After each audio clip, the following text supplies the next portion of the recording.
स्कंद पुराणांतर्गत चातुर्मास्य महात्म्य, ज्ञान योग और उसके साधन। स्कंद स्वामी का सेनापतित्व और कौमार व्रत। श्री महादेव जी कहते हैं, जब शरीर में ममता नहीं रहती, जब चित्त अत्यंत निर्मल होता है और जब श्री हरि में भक्ति योग दृढ़ होता है, तब कर्म से बंधन नहीं होता। जब कर्म करते हुए ही मनुष्यों का मन सदा शांत रहे, तब योगमयी सिद्धि प्राप्त होती है। भगवान विष्णु को कर्मों के स्वामी जानो। उनमें सब कर्मों का समर्पण करके मनुष्य संसार बंधन से छूट जाता है।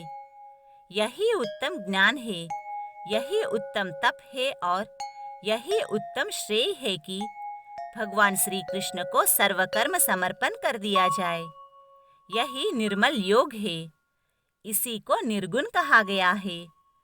संसार में वही ज्ञानवान, वही योगियों में अग्रगण्य और वही महायज्ञों का अनुष्ठान करने वाला है, जो श्री हरि के चरणों में भक्ति रखता है।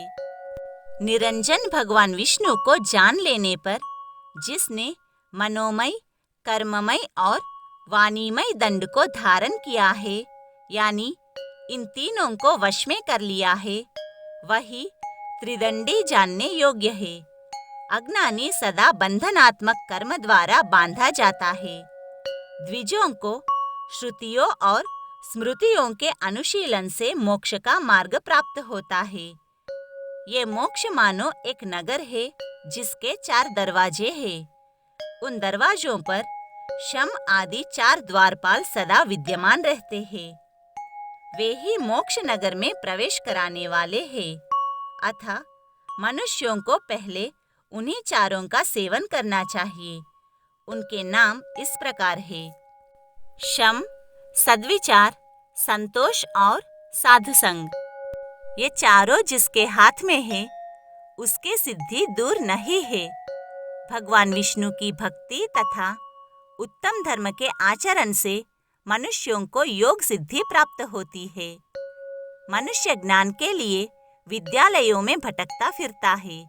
यदि कहीं सद्गुरु प्राप्त हो जाए, तो उनसे तत्काल निर्मल दीप शिखा की भांति यथार्थ ज्ञान की उपलब्धि हो जाती है। राग और द्वेष छोड़कर जो क्रोध और लोभ से रहित हो गया है, जिसकी सर्वत्र समान दृष्टि है, जो विष्णु भक्त का दर्शन करता है, जिसके हृदय में सब जीवों के प्रति दया का भाव स्थिर है तथा जो शौच एवं सदाचार से युक्त है, वो योगी कभी दुख नहीं पाता।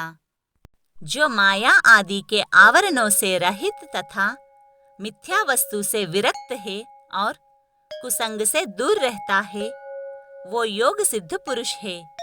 बुद्धि 2 प्रकार की होती है, एक त्याज्य और दूसरी ग्राह्य। संसार विषयक बुद्धि त्याग देने योग्य है और परब्रह्म के चिंतन में लगने वाली कल्याणमयी बुद्धि ग्रहण करने योग्य है। पार्वती श्री विष्णु का जो साकार और निराकार स्वरूप है, उसमें प्रतिष्ठित होने वाले इस अक्षर, अव्यक्त, अमृत एवं संपूर्ण तत्व को बताया गया। इस प्रकार जानकर योगी पुरुष संसार बंधन से मुक्त हो जाता है। मनुष्य सद्गुरु के उपदेश से इस ज्ञान को पाता है। जब उसके ऊपर गुरु प्रसन्नचित्त होते हैं, तब मानो संपूर्ण विश्व प्रसन्न हो जाता है। जिसने गुरु को संतुष्ट किया, उसने समस्त देवताओं और पितरों को संतुष्ट कर लिया। गुरु का उपदेश, भगवत प्रतिमा का पूजन, उत्तम विचार, शम में मन का तत्पर होना और ज्ञान पूर्वक कर्म का अनुष्ठान करना, ये सब मोक्ष सिद्धि का लक्षण है। द्वादशाक्षर मंत्र सब पापों का नाश करने वाला है। ये दुष्टों का दमन करने वाला और परब्रह्म की प्राप्ति कराने वाला है। देवी, द्वादशाक्षर रूपधारी निर्मल परब्रह्म के स्वरूप को मैंने तुमसे प्रकाशित किया है।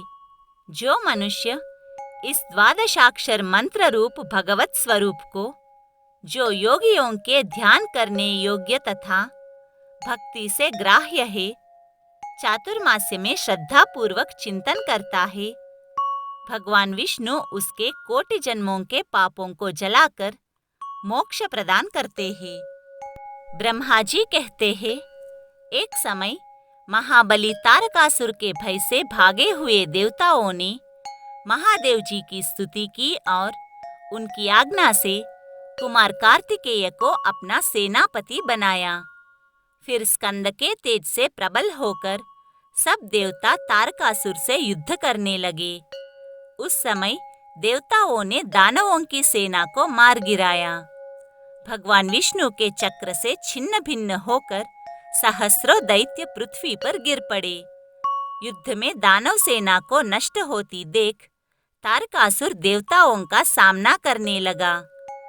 देवेश्वर स्कंद ने बाणों की बौछार से उसकी सेना को शीघ्र ही तितर-बितर कर डाला। तत्पश्चात भगवान विष्णु की प्रेरणा से कार्तिकेय जी ने शक्ति का प्रहार करके सारथी सहित तारकासुर को क्षण भर में भस्म कर दिया। शेष दैत्य तारकासुर को मरा हुआ देख पाताल में भाग गए। तब देवताओं ने कुमार के पराक्रम की भूरी भूरी प्रशंसा की। विजय प्राप्त करके शिव आदि सब देवताओं ने स्वामी कार्तिकेय को देवताओं के सेनापति पद पर अभिषिक्त किया। इस प्रकार तारकासुर को मारकर 7वें दिन बालक कार्तिकेय ने मंदराचल पर जाकर अपने माता पिता को प्रसन्न किया। परमानंद में निमग्न होकर स्कंद ने सब वृत्तांत स्वयं ही माता पिता से कहा। उस समय भगवान शंकर ने पुत्र का विवाह कर देने का विचार किया और कार्तिकेय से कहा, वत्स, तुम्हारे विवाह का समय प्राप्त है। तुम पत्नी प्राप्त करके उसके साथ धर्माचरण करो। पिता की ये बात सुनकर स्वामी कार्तिकेय ने कहा, भगवान, संसार के दृश्य और अदृश्य पदार्थों में से मैं किसका ग्रहण और किसका त्याग करूं? जगत में जितनी स्त्रियां हैं, वे सब मेरे लिए माता पार्वती के समान हैं और जितने भी पुरुष हैं, उन सब को मैं आपके रूप में देखता हूँ। आप मेरे गुरु हैं, अतः मुझे नरक में डूबने से बचाइए। मैंने आपके प्रसाद से ये विवेक प्राप्त किया है। भयंकर संसार सागर में मैं फिर न गिर जाऊं, इसकी चेष्टा रखे। जैसे दीपक हाथ में लेकर किसी वस्तु को खोजने वाला पुरुष उस वस्तु को देख लेने पर उसके लिए स्वीकार किए जाने वाले अन्य सब साधनों को त्याग देता है, उसी प्रकार योगी ज्ञान प्राप्त कर लेने पर संसार को त्याग देता है। सर्वज्ञ परमेश्वर सर्वव्यापी ब्रह्मा को जानकर जिसके सब कर्म निवृत्त हो जाते हैं, उसको विद्वान पुरुष योगी कहते हैं। महेश्वर, मानवों के लिए ज्ञान अत्यंत दुर्लभ है।